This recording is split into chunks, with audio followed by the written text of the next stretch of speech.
أفضل 5 أكلات لصحة المعدة وجهازك الهضمي. أول حاجة الأكلات المتخمرة زي الزبادي والكفير والمخللات، خصوصا مخلل الخيار والكرنب، واللي بتحتوي على البروبايوتكس المسؤولة عن صحة الجهاز الهضمي.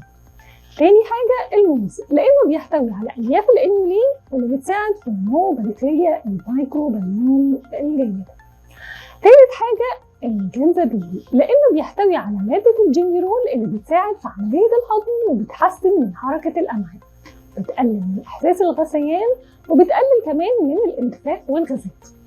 رابع حاجة زيت الزيتون، لأنه بيحتوي على البوليفينولز اللي بتقلل من التهابات المعدة وبتساعد في نمو بكتيريا الميكروبيوم الجيدة اللي في الأمعاء.